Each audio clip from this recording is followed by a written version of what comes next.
Hello student, नमस्कार। स्वागत करता हूं आप सभी का एक बार फिर से आपके अपने YouTube चैनल आरपीएससी अड्डा पर। यह सेशन होने वाला है उन सभी विद्यार्थियों के लिए जो कि तैयार हो चुके हैं, तैयारी शुरू कर चुके हैं ऑलरेडी मध्य प्रदेश में होने वाली वर्ग 1 की परीक्षा के लिए। अब मध्य प्रदेश में वर्ग 1 की परीक्षा में आप जानते हैं कि सामान्य अगर हम नियम की बात करें, है ना, पात्रता की बात करें, योग्यता अयोग्यता की बात करें, तो हम जानते हैं कि आपके पास में ग्रेजुएशन होना चाहिए, ग्रेजुएशन के बाद में पोस्ट ग्रेजुएशन होना चाहिए और उसके बाद आपका बीएड होना चाहिए। तो ये एक बहुत बड़ा डाउट है कि सर ग्रेजुएशन किसमें की होनी आवश्यक है, पोस्ट ग्रेजुएशन किसमें की होनी आवश्यक है और बीएड किसमें की होनी आवश्यक है। बहुत बार ऐसा होता है कि ग्रेजुएशन किसी और में की होती है, पीजी में सब्जेक्ट कोई और होता है, बीएड किसी और में होती है, तो ऐसा बहुत बार हो जाता है। तो ये सेशन उन्हीं सभी स्टूडेंट्स के डाउट्स को क्लियर करने के लिए है। मध्य प्रदेश में रहते हैं, कॉमर्स के स्टूडेंट हैं, कॉमर्स के स्टूडेंट्स को फ्री नोट्स एमसीक्यूज पीडीएफ देने के लिए एक व्हाट्सएप ग्रुप बनाया है। नीचे डिस्क्रिप्शन में लिंक है, ज़रूर ज्वाइन कर लें। ग्रुप की चैट भी समय समय पर हम ऑन रखते हैं ताकि आप लोग भी आपस में कोई डिस्कशन करना चाहें तो कर सकते हैं।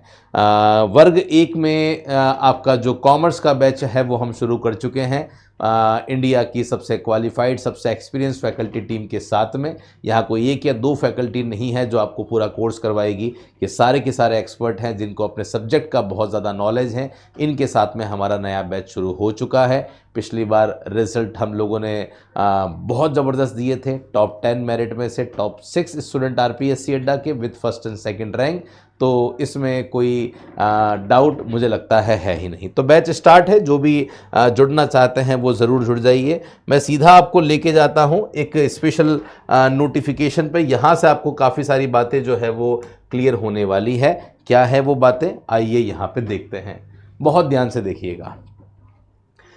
उच्च माध्यमिक शिक्षक मुख्य विषयों के सह विषयों, अलाइड सब्जेक्ट का मतलब होता है सह विषय की सूची। अब बहुत ध्यान से सूची को अगर आप देखेंगे तो बहुत सारी बातें आपको यहाँ पे समझ में आने वाली है ना। मैं प्रयास करूँगा कि एक कंपैरेटिव विश्लेषण में आप लोगों को कर सकूँ ताकि आपको ये समझ में आए कि क्या हमारे सब्जेक्ट होते हैं, योग्यता अयोग्यता क्या है और अलाइड सब्जेक्ट का जो रोल है वो क्या रहता है। तो जैसा मैं आपको बता रहा हूं कि आपको ग्रेजुएशन होना चाहिए। देखिए यहाँ पे 3 कॉलम है, ये यहाँ पे सब्जेक्ट की बात हम करेंगे। यहाँ पे इन्होंने कहा है जो स्नातकोत्तर है, मतलब पीजी की बात हो रही है, तो पीजी में आपके जो सब्जेक्ट हैं वो क्या होने चाहिए और ग्रेजुएशन में आपके जो सब्जेक्ट हैं वो क्या होने चाहिए, तभी आप इस वैकेंसी के लिए आप एलिजिबल हैं। समझ पा रहे होंगे, है ना। तो मास्टर और बीएड अगर आपने कर लिया है, आप फाइनल ईयर के जो स्टूडेंट हैं, है ना, सबसे पहले तो हमें योग्यता पता होनी चाहिए। सिंपल शब्दों में योग्यता क्या होती है कि सर हमारा मास्टर होना चाहिए, मास्टर के साथ में हमारा बीएड जो है वो होना चाहिए। बहुत सा बार स्टूडेंट जो है ग्रेजुएशन के बाद बीएड कर लेते हैं और पीजी बाद में करते हैं। आप कर सकते हैं, कोई दिक्कत नहीं है। अगर आपका फाइनल ईयर चल रहा है, चाहे बीएड का चाहे आपका पोस्ट ग्रेजुएशन का, तो आप इसका फॉर्म डेफिनेटली भर सकते हैं जब भी आपके यहाँ पे ये नोटिफिकेशन आता है। अब समझिए अलाइड सब्जेक्ट का मतलब जो है वो क्या होता है। देखिए बात करते हैं यहाँ पे मैथमेटिक्स की। जैसे सपोज आप मान के चलिएगा मैथमेटिक्स की बात हो रही है, तो आपने बीएससी किया होगा और बीएससी में आपका जो सब्जेक्ट है वो मैथमेटिक्स रहा होगा। तो देखिए मैथमेटिक्स वाले जो हैं वो वर्ग 1 का फॉर्म मैथ सब्जेक्ट से कब भर पाएंगे, जब उनका ग्रेजुएशन में जो सब्जेक्ट है, मुख्य विषय जो है वो गणित में हो, तो गणित में मैथमेटिक्स में ग्रेजुएशन कर रखी हो। पोस्ट ग्रेजुएशन में अगर इनमें से कोई सब्जेक्ट होते हैं तो वो मैथ्स के लिए एलिजिबल है। जैसे अप्लाइड मैथमेटिक्स हो, स्टैटिस्टिक्स हो, मतलब आपने एमएससी स्टैटिस्टिक्स में कर रखा हो, एमएससी अप्लाइड मैथ्स में, एमएससी कंप्यूटेशनल मैथमेटिक्स में, industrial mathematics, engineering mathematics, mathematical science, pure mathematics या ऑपरेशन रिसर्च, इनमें से किसी में भी अगर आपने पीजी कर रखा है तो आप इस एग्जाम के लिए एलिजिबल हो जाते हैं।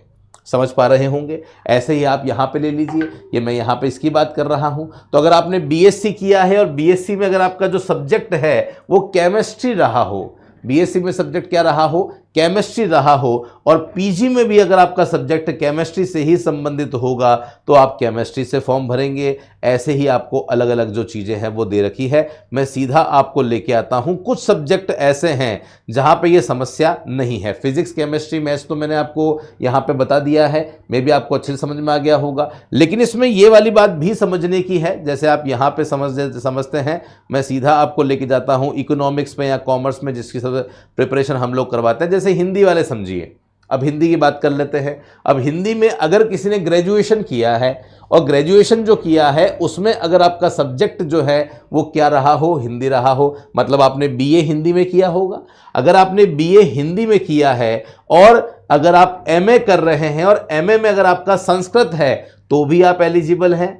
एमए में अगर आपका हिंदी है तो भी आप अवेलेबल हैं, है ना। लिंग्विस्टिक में कर रखा है, ट्रांसलेशन साइंस में कर रखा है तो भी आप यहाँ पे एलिजिबल जो है वो हो जाते हैं। ऐसे ही आप पॉलिटिकल साइंस समझ लें, अगर आपकी ने ग्रेजुएशन की है, ग्रेजुएशन में अगर आपने पॉलिटिकल साइंस सब्जेक्ट जो है वो पढ़ा है और साथ में जो पोस्ट ग्रेजुएशन की है, पीजी करी है, उसमें अगर आपने पब्लिक एडमिनिस्ट्रेशन में या इंटरनेशनल रिलेशन में, ह्यूमन राइट में किया है तो आप उस सिचुएशन में एलिजिबल हो जाते हैं। ऐसे ही कुछ और सब्जेक्ट की बात कर लेते हैं। अब मैं सीधा आपको लेकर आता हूं हमारे कॉमर्स वाले पार्ट पे कि कॉमर्स वालों का क्या होने वाला है।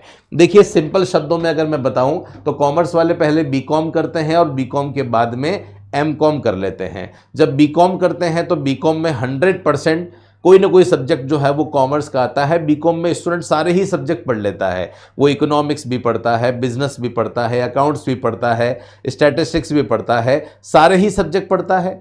और जब वो एमकॉम करता है तो एमकॉम में भी एक तो एमकॉम, अब एमकॉम में भी क्या होता है, अलग अलग स्टेट के अलग अलग क्राइटेरिया हैं। जैसे बहुत सारे स्टेट हैं जहां पे एमकॉम जो होती है वो कॉमन सब्जेक्ट में होती है, कोई स्पेसिफिक विभाग में नहीं होती। लेकिन राजस्थान एक ऐसा स्टेट है जहां जो एमकॉम होती है वो स्पेसिफिक विभाग में होती है। तो जिन्होंने एमकॉम कर रखी है और एमकॉम कॉमर्स में कर रखी है, जैसे यूजीसी नेट कॉमर्स में होती है वैसे ही आपने एमकॉम कॉमर्स में कर रखी होगी। और कॉमर्स में अगर आपने अकाउंटिंग या कॉस्ट अकाउंटिंग या फाइनेंशियल अकाउंटिंग पढ़ रखी हो, अकाउंट्स मैनेजर पढ़ रखा हो, सिंपल अकाउंट ये कर रखी हो तो आप यहाँ पे एलिजिबल हो जाते हैं। या फिर अगर आप राजस्थान जैसे स्टेट से हैं जहां पे एमकॉम अलग अलग विभाग में होती है, तो विभाग में होती है तो या तो आपने जो एमकॉम करी है वो अकाउंट्स में करी होगी, एमकॉम अकाउंटेंसी में करी है तो आप एलिजिबल हैं, एमकॉम मैनेजमेंट में करी है तो भी आप एलिजिबल हैं। लेकिन इकोनॉमिक्स वाले जो स्टूडेंट हैं उनका यहाँ पे कहीं भी इंफॉर्मेशन नहीं है। या आप देखिए एमबीए ह्यूमन रिसोर्स वाले अगर है तो भी एलिजिबल हैं। फास्ट अकाउंटिंग, फाइनेंशियल अकाउंटिंग में कर रखी हो, मैनेजमेंट में कर रखी हो, अकाउंटेंसी में कर रखी हो तो अकाउंट्स और मैनेजमेंट वाले यहाँ पे अलाउ है। लेकिन अगर आपने इकोनॉमिक्स में कर रखी है तो आप देखिए इकोनॉमिक्स वालों के लिए जो सिस्टम है वो अलग है। अगर आपने ग्रेजुएशन कर रखा हो, ग्रेजुएशन में आपने इकोनॉमिक्स पढ़ा है, पोस्ट ग्रेजुएशन में अगर आपने जो एमए किया है, एमए आपने अप्लाइड इकोनॉमिक्स में किया या बिजनेस इकोनॉमिक्स में किया, या जो पीजी आपने किया है वो मास्टर ऑफ बिजनेस इकोनॉमिक्स में किया है, तो उस सिचुएशन में आप यहाँ पे फॉर्म भर सकते हैं। तो मुझे लगता है एक बेसिक क्राइटेरिया आप सभी को बहुत अच्छे से समझ में आ गया होगा कि क्या आपका क्राइटेरिया है। अलाइड सब्जेक्ट में कुल मिला के कॉमर्स वालों को बहुत ज़्यादा परेशान होने की जो है वो आवश्यकता बिल्कुल भी नहीं है गाइज। ये आप यहाँ पे जो है वो विशेष रूप से ध्यान रखेंगे। तो आशा करता हूँ गाइस सारी ही बातें आपको अच्छे से समझ में आ चुकी होगी। कहीं कोई दिक्कत, कोई समस्या मुझे लगता है आप लोगों को नहीं होने वाली है। ओके, बाकी आप में से कोई भी स्टूडेंट है जो हमसे जुड़ना चाहते हैं, हमारे कोर्सेज से जुड़ना चाहते हैं, तो रेगुलर बेसिस पे जो कोर्स है वो हमने स्टार्ट कर दिया है। क्लासेज उसमें अपलोड होना स्टार्ट हो गई है, एमसीक्यूज उसमें हम अपलोड कर रहे हैं। और जो कोर्स आप लेते हैं वो कंप्लीट बायलिंगुअल होगा। आपको एमसीक्यूज मिलेंगे, प्रीवियस ईयर पेपर मिलेंगे, हमारी टीम का सपोर्ट मिलेगा, एक्सपीरियंस फैकल्टी टीम की क्लासेस आपको मिलने वाली है। क्वालिटी में कोई कॉम्प्रोमाइज़ नहीं होगा, ये मैं आपको आश्वासन देता हूं। बाकी कोर्स से संबंधित कोई जानकारी अगर आपको चाहिए तो आप इस नंबर पे कॉल करेंगे, और एप्लीकेशन में कोई टेक्निकल समस्या आ रही है तो आप इस नंबर पे कॉल या मैसेज हमें कर सकते हैं। टेलीग्राम से जुड़ना चाहते हैं जहां पर रेगुलर बेसिस पे हम आपको एमसीक्यूज अपलोड कर रहे हैं, उसका भी लिंक आपको नीचे डिस्क्रिप्शन में मिल जाएगा। और ये जो चैनल है ये तो बना ही हमारे कॉमर्स के स्टूडेंट्स के लिए है। ज़रूर सब्सक्राइब करें, बेल आइकन पे क्लिक करें ताकि हर एक इंपॉर्टेंट वीडियो आप तक पहुंचती रहे। फिलहाल मेरे साथ में इस सेशन में बने रहने के लिए धन्यवाद। मिलता रहूंगा कुछ ऐसे ही इंपॉर्टेंट सेशन के साथ, तब तक के लिए धन्यवाद। जय हिंद, वंदे मातरम, बाय बाय।